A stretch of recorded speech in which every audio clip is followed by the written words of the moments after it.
Je vais vous raconter l'histoire de Jeanne, 94 ans aujourd'hui, qui m'a livré ses souvenirs de son enfance pendant l'occupation allemande à Bordeaux durant la Seconde Guerre mondiale. Donc c'est parti pour un podcast.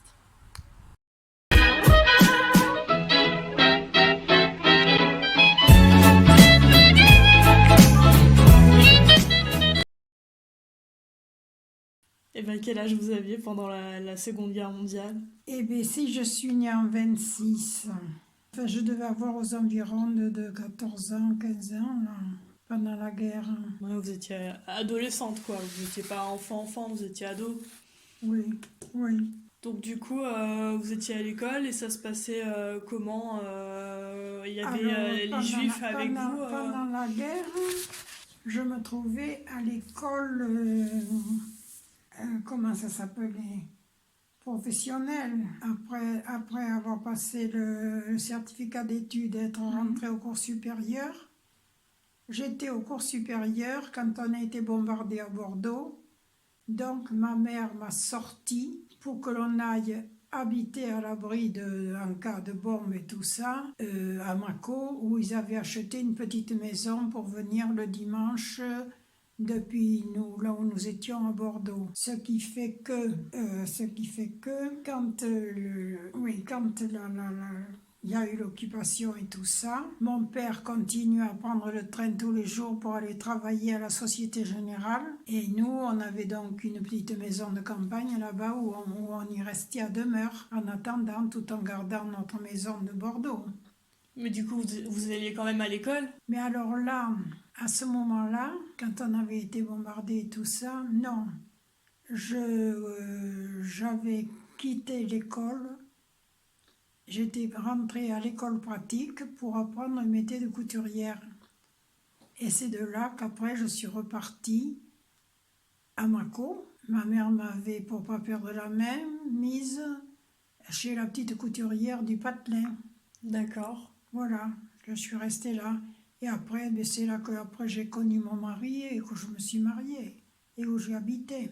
La guerre fait faire beaucoup de choses parce que on avait dans cette petite maison à Mâcon à la campagne pour venir le dimanche, si ça plaisait à mes parents, mais autrement, nous c'était Bordeaux, notre maison était Bordeaux. Mais Oui. du coup, quand vous avez été bombardé, vous êtes parti à Mâcon.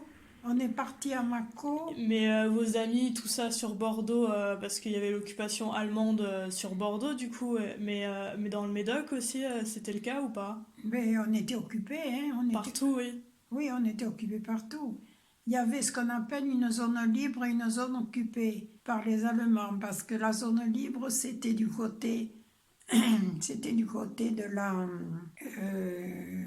il y avait une ligne de démarcation. Nous, on faisait partie de la ligne occupée. Après cette ligne de démarcation, on avait donc la France, l'Espagne, la côte girondine, là. Hein. Là, il y a la Bretagne. Oui, oui, je vois, oui. Oui, alors qu'est-ce que je vous disais? Qu'il y avait une zone libre et une zone occupée. Oui, il y avait une zone libre et on avait là, à peu près, mettons, la zone occupée et la zone libre. Mais on avait donc l'occupation allemande avec les commandatures et puis tout le bazar et son train, Bordeaux, tout ça. Et ça se passait comment, du coup, quand les Allemands ont occupé la France et qu'il y a eu les restrictions dont vous Ben, m'avez dit ils occupaient, oui, principalement, il y avait ce que j'appelais leur quartier général qui avait plus ou moins d'importance. Bordeaux était un centre important pour eux, D'accord. tout au moins dans le sud-ouest, là où nous étions, nous. Et votre mode de vie, à vous, ça a été comment quand ça a été occupé? Votre? Votre mode de vie, comment c'était Ben, moi, j'allais pour encore. aller faire les courses ou Moi, sortir ou moi voir vos j'avais amis? mes sœurs. Il y en a une qui était mariée, il y en a une autre qui était directrice d'école. Et donc j'étais là. Mon frère était parti, il s'était engagé dans la marine.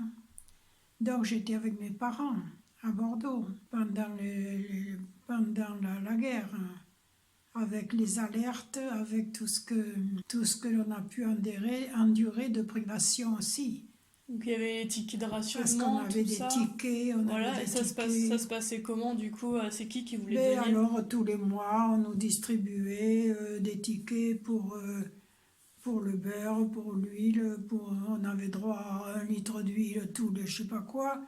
À notre âge, les tablettes de chocolat, on en avait aussi une ou deux tous les je sais pas quand. Le pain, tous les jours, on avait un morceau comme ça, Hmm. large. Ouais, pas grand-chose quoi. Et si on oubliait, vous savez que notre corps, à nous qui étions adolescents, à cette époque, on en a souffert parce qu'on a manqué d'énormément de choses. On n'avait plus de beurre, on n'avait plus la facilité d'avoir tout un tas de choses qu'on avait normalement. Le chocolat et tout ça, on ne connaissait pas. Ou on avait une tablette de chocolat par mois et encore. On était J1, J2, J3 et travailleurs de force. Alors je devais faire partie des J3 moi à l'époque, c'est-à-dire de tel âge à tel âge. On Ah avait oui, suivant les âges, vous Oui, aviez voilà, voilà. chaque... Alors on avait droit à 1 kilo de sucre par mois, une tablette de chocolat, je ne me rappelle plus tous les combien. On en a bavé. Ouais. On en a bavé, vraiment, vraiment, vraiment, on avait faim. Moi, je me souviens d'être partie à l'école et d'avoir faim. C'est pour ça que quand on a des choses après qui sont, comment dire, normales, des choses qui semblent normales en temps normal, on les apprécie pas, on les apprécie quand on les a plus. Exactement, oui. Et je pense qu'après tout ça, vous avez dû, après la guerre et tout ça, quand vous avez vraiment pu avoir ce que vous vouliez dans votre vie, quand vous êtes marié, tout ça, ça a dû être Oui, différent là, oui, vraiment. surtout qu'en campagne, mes beaux-parents avaient une propriété, mon beau-père avait une propriété, en même temps, il était artisan maçon. Alors quand on a quand même une propriété, on avait des fruits. On pouvait cultiver quelques légumes, quelques bricoles. À l'occasion, avoir quelques cages avec des lapins dedans. C'était moins pire qu'en ville. Mais en ville, nous, on avait pour ainsi dire un peu la chance avec mes parents d'avoir cette maison secondaire à la campagne, à Mâcon, où on pouvait à l'occasion savoir qu'à tel endroit, il y a des gens qui vendaient leurs œufs ou des bricoles comme ça. Mais pour manger, c'était pas facile, vous savez. C'était pas facile du tout. Et quand vous étiez adolescente, quand vous étiez à l'école, en ville, avec vos amis, vous pouviez sortir. Enfin, c'était Mais comment quand j'étais à l'école, j'allais rentrer dans le cours complémentaire. On a été bombardés. Ma mère m'a donc sorti de l'école pour que l'on s'en aille donc à Mâcon, dans notre petite maison de campagne là. Et vos copines, vous les voyez plus du coup? Hmm. Vos copines, vous les voyez plus du coup? Oh non, non. Tout ça, ce sont des chocs dans la vie. Tout ça, ce sont des chocs et des privations, parce que non seulement on avait des chocs, mais les privations, puisqu'on avait des tickets, on avait droit à ça par mois, à ça par mois, et c'est tout. On ne pouvait pas se permettre d'arriver de l'école, la tablette de chocolat, hop là. Non, tout ça, c'était vraiment des privations. On en a bavé. On en a bavé, je vous assure qu'on en a bavé. Et vous avez connu des juifs du coup à ce moment-là? Personnellement, dans mon entourage, non. Mais certainement qu'il y en a eu pas mal. Même dans vos amis à l'école, avant de prendre vos Personnellement, tirs? non. Par contre, quand on prenait le tram ou n'importe, on rencontrait des jeunes de mon âge ou n'importe avec la petite pancarte, comme quoi ils étaient juifs. Avec l'étoile Hmm. brodée sur les vêtements, ouais. Oui. Alors, et puis il y avait les alertes quand les Anglais venaient pour bombarder. Ah oui, donc Ah il y ben avait oui, il y avait les alliés. la sirène sonnait pour les alertes. D'accord, Et ouais. mes parents et moi, nous avons eu la chance d'habiter à Bordeaux. Vous connaissez les boulevards, vous connaissez... Oui, j'habite pas loin des boulevards, ouais. Oui, bon, mais alors au bout du boulevard, le boulevard, ils allaient jusqu'au quai. Ben, je suis à côté des quais, moi. Je Ah suis de ce bon? côté-là, ouais. Moi, j'habitais rue Binot, c'est-à-dire une des rues. Il y avait donc le quai. Attendez, voilà ma rue. Ici, il y avait la rue du Jardin public et là, le boulevard. Oui. Mais moi, j'allais à l'école de ce côté. Alors, on avait des abris. Il y avait Par rapport au bombardement, aux alertes, par Oui. rapport au bombardement des Anglais Oui, qui on venaient. avait des abris. Mon père, on pouvait aller à ces abris. Mais mon père a toujours dit à ma mère, moi j'ai fait la guerre de 14, il dit, je ne bouge pas de ma maison, il adviendra ce qui voudra, mais je ne vais pas aux abris. Il y avait des abris exprès Oui, chez des particuliers qui, ils avaient certainement fait une sorte de petit bunker, vous savez, D'accord. Ouais. pour que les gens du voisinage puissent venir. Quand on allait à l'école, quelquefois les sirènes sonnaient. Les avions anglais se baladaient par là aux alentours. Il fallait vite, vite qu'on s'en aille dans un abri, une tranchée qui avait été faite dans la cour de l'école, je me rappelle, Ah oui. pour se mettre à l'abri. Oh, c'était très gai, Ah bah je me doute, oui, du coup. avec la peur au ventre constamment. C'était très gai. Et quand les Anglais, la nuit, arrivaient avec leurs forteresses volantes, on les entendait arriver, ils avaient des avions qui faisaient un bruit, qui ronflaient, et les Allemands avec la DCA. Tac, tac, tac, tac, tac, tac, tac, tac, tac. Ah oui? Oui, alors nous, depuis la fenêtre du balcon de la maison à Bordeaux, on en trouvait un petit peu et on regardait. Parce qu'avec des balles traçantes, ils essayaient d'atteindre les avions. Ah bon, c'est gai, c'est très gai la guerre. Alors quand l'alerte, la sirène sonnait, pour dire que c'était la fin de l'alerte, qui a fait ça? C'est un coup de vent, hein, ne vous inquiétez pas, tout va bien, il n'y a pas de... Il y a du vent. Il y a du vent, ouais. Quand l'alerte sonnait, la fin de sonner, on faisait ouf, parce que... Vous aviez peur que ça vous tombe dessus à un moment donné Vous aviez peur que ça vous tombe dessus bien sûr. À chaque fois, oui. Et surtout que nous habitons entre la rue Camille Godard, le boulevard et la rue du Jardin public. Il y avait la Commandatur qui n'était pas loin non plus, place Longchamp, derrière le Jardin public, là. Et pensez bien qu'ils ne se gênaient pas. C'est le volet qui Oui, tape. ils ne se gênaient pas, les Allemands, pour occuper des endroits stratégiques, Bien sûr. obligatoirement. Bah, comme la base sous-marine de... Alors nous avions la base sous-marine à vol d'oiseau à 200 mètres de chez nous. Mhm. Alors la base sous-marine, imaginez-vous qu'elle était visée.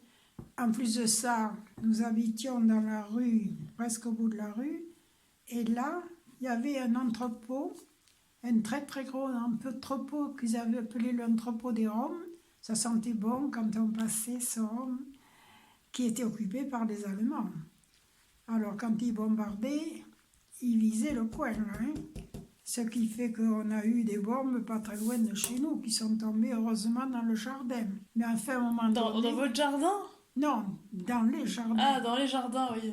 Parce que sur la rue, nous avions, avec des jardins qui donnaient plus ou moins derrière, sur un grand pré et une autre avenue. Il y en a une bombe qui est tombée pas très loin là de chez nous. Ça a fait du bruit, mais ça n'a pas explosé. Heureusement, ça, rien que le choc, quoi. Et alors, je me rappelle que mon père nous disait, j'ai fait la guerre de 14, donc il avait l'air de dire que, Inch'Allah, quoi. Ouais. D'accord. Ah, vous savez, c'est pas rien. Puis alors pour le ravitaillement, on avait dans les cartes avec des tickets. Et comment vous vous amusiez pendant cette période-là? Comment vous jouez Mais il n'y avait pas question de s'amuser. Enfin, vous étiez toute seule, vous n'avez pas vos copines, rien vous Non, jouez... toute seule avec mes parents. Donc vous alliez à l'école et vous rentrez chez vous et... Mais, pour aller à l'école, quand tu avais une alerte, je vous dis, ils avaient fait des tranchées dans la cour de l'école. Oh, c'est gai, c'est très gai. Et comme j'habitais à l'opposé Parce que vous connaissez un peu Bordeaux? Oui, je connais très bien Oui. Bordeaux, oui. Bon, alors j'habitais donc du côté du jardin public là-bas et j'allais à l'école pratique qui était cours de l'Isère. Oui, Voilà, du côté du marché des Capucins. oui. Je prenais le tram. Et j'en avais pour un moment en tram. Ouais, hein. c'est J'en pas à avais pour côté un non sacré plus, ouais. moment. Alors l'hiver, je me souviens que j'avais une paire de souliers. J'avais des engelures, parce que quand on n'a pas suffisamment de matière grasse, on peut avoir comme ça des engelures aux mains. Vous savez, on a les doigts tout rouges, gonflés, et les talons, les pieds, c'était pareil. Alors chausser avec ce genre de douleur, ça fait très mal. Ah oui. Ça fait très, très, très, très, très mal de marcher avec des douleurs comme ça aux pieds. Alors je me rappelle que ma mère avait réussi à en avoir chez un marchand de chaussures du coin de chez nous, une paire de chaussures d'homme, genre, vous savez, souliers plats, en daim, là, comme ça, qui me donnait vraiment l'impression de ne pas être de pas être bien dans mes bottes, comme on dit. Ouais, vous étiez mal à l'aise, quoi. Oui, oui, oui, oui, oui. Oui, ou alors on avait des chaussures avec des semelles en bois. Oh, ça doit être... Alors pour marcher, il les avait articulées un peu dessous, mais enfin, c'était pas évident, hein, du tout, du tout. Et à l'école, comme cours de l'Isère, c'était à l'opposé de là où j'habitais, je restais manger à la cantine à midi.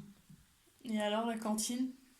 Qu'est-ce que c'était la 4 cantine? carottes qui nageaient dans la soupe, dans de l'eau. Il fallait s'emporter de chez soi ce qu'on pouvait avoir dans une Ah, il gamelle. n'y avait pas de cantine sur place, c'était Dans la une, gamelle de la maison, quoi. dans une gamelle de la maison. On en a bavé. Ouais. On en a bavé. On en a bavé. Et Mais on n'en est pas mort. bah non, vous êtes là, du coup, avec moi, donc Mais on en a bavé. grâce à Dieu, vous êtes toujours là. Et puis, vous savez, chaque fois qu'il y avait une alerte, qu'on entendait les forteresses volantes anglaises qui passaient à une hauteur, avec la DCA allemande qui essayait de les descendre, on regardait, nous, par les volets un peu. Il ne fallait pas que les Allemands voient de la lumière. Hein. Il ne fallait pas qu'on laisse percer de la lumière sur la rue. Hein. Il fallait que nos ampoules soient imbibées d'un truc bleu. Ah bon? Ah oui, parce qu'autrement, si on risquait de voir de la lumière, surtout que nous, on habitait à côté, je vous dis, de hangars allemands où ils avaient des réserves, là. Alors, on se disait toujours, on va se recevoir un pruneau. Il y en a qui sont tombés pas très loin de la maison, comme d'ici, le fond du jardin. Mais pourquoi il devait pas y avoir de lumière chez vous pour pas attirer Et bien voilà, à cause des avions anglais, quand ils venaient quand ils venaient en... bombarder? Oui, oui, oui. Oui, c'est pas des bons souvenirs, hein. Je me doute. Et à la Libération, du coup, ça s'est passé Alors, comment? ça a été de la folie, là. C'était comment, là, Moi, la je me Libération? rappelle à Libération, j'avais commencé à travailler chez une couturière, une grande couturière de Bordeaux. Je me souviens, notre patronne nous avait donné, comment on appelle ça, pas la permission de minuit, mais la permission un petit peu d'aller en ville. C'était une liesse, c'était une joie. C'était Ouais, une c'est joie. un bon souvenir, là, pour le Les coup. gens chantaient, les gens riaient, c'était une joie sans nom. Oui, une joie sans nom. Voilà. Et des gens que vous avez retrouvés, du coup, après la Libération, il y a des gens Mais que vous avez c'est-à-dire retrouvés qu'après, d'avant comme je me suis mariée, après j'ai perdu de vue. Ouais.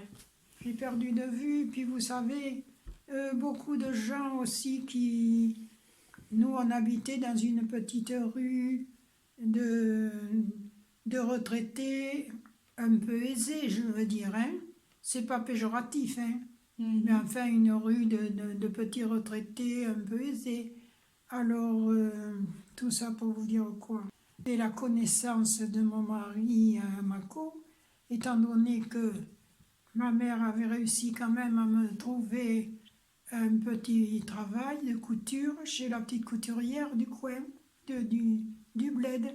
Du plaid. Alors, ce qui fait que elle avait des frères et des sœurs, et comme les frères étaient copains avec mon mari, c'est là comme ça que je l'ai connu.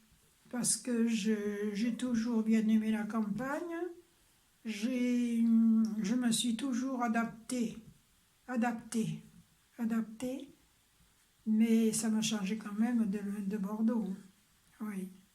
Voilà, vous en gardez pas de bons souvenirs du coup de cette période-là avec... C'est pas que je n'ai pas gardé de bons souvenirs, puisqu'à ce moment-là, au bout de pas très longtemps, je suis sortie avec les frères et sœurs de ma patronne, ce qui fait que mon mari étant des copains de tout ça, on a fini par se connaître comme ça, et puis voilà. Voilà comment ça se passe. Et puis un jour, pendant la guerre, puis un jour vint ton grand-père, on s'est aimé, et puis voilà, ah, que c'est loin tout ça. Ouais. Je me rappelle toujours de cette chanson. Mais vous savez, il y a eu des atrocités pendant la guerre, les juifs et tout ça. C'est affreux. Affreux de penser que parce qu'ils étaient juifs, ils étaient exterminés. Parce que là, les Allemands, il n'y avait pas de même mort. Et la résistance, vous avez connu la résistance, tout ça, ce mouvement? Là, La résistance. ah, la résistance, oui. Ben oui, mais bien sûr qu'on avait des échos, plus ou moins, ça c'est sûr. Mais je n'ai jamais été l'agent X15. Et vous y croyez, vous, à la libération avant qu'elle elle arrive? Si on pensait qu'elle allait Oui, arriver, est-ce que vous pensiez, vous, à ce moment-là, que ça je allait ne peux arriver? pas vous dire, parce qu'à cet âge-là, je n'ai peut-être pas les mêmes raisonnements que maintenant. Mais à la libération, je sais que quand même les gens Ouais, ils ont vraiment... ouf, toutes ces années ouf. de souffrance sont... Parce qu'alors, eux, là, les Allemands, après, c'était la débandade. Ça a été la débandade, là. Oui. Voilà. Bon, bah écoutez, hein, merci. Hein. Bon, bah voilà, hein, merci. Hein. Merci beaucoup, en tout cas. Ça serait sans sous. Eh bien, que dire, je sais pas vous, mais moi en tout cas, son témoignage et ses mots m'ont énormément touchée. Hein. J'imaginais au fur et à mesure de ses paroles être à sa place et franchement, en entendant cette histoire-là, je me rends compte que nous, notre génération, on est vachement privilégiés par rapport à beaucoup qui ont vécu une guerre, ceux d'avant qui en ont vécu deux. Enfin, franchement. Donc voilà, et ça fait beaucoup réfléchir tout ça, d'être en contact avec des personnes comme Jeanne, parce que du coup on se dit que bah, on manque de rien en fait, et l'essentiel c'est d'avoir un toit, c'est d'avoir à manger, et le reste ça n'a pas d'importance, le reste c'est factice, et voilà quoi, et on a tendance vraiment à l'oublier aujourd'hui, et on devient de plus en plus individualiste dans notre société, et c'est dommage, et c'est dommage, quoi. En tout cas, moi, j'ai été très touchée et ça m'a fait beaucoup réfléchir. C'est une femme vraiment très, très intéressante qui a vécu énormément de choses et qui a un cœur gros comme ça, quoi. Et elle est extraordinaire et j'admire son vécu, j'admire sa vie et franchement, voilà, je suis hyper émue et j'ai passé une superbe journée avec elle et waouh. Voilà, j'espère que cette vidéo vous aura touché, vous aura plu et vous aura appris aussi des choses, hein, principalement en tout cas.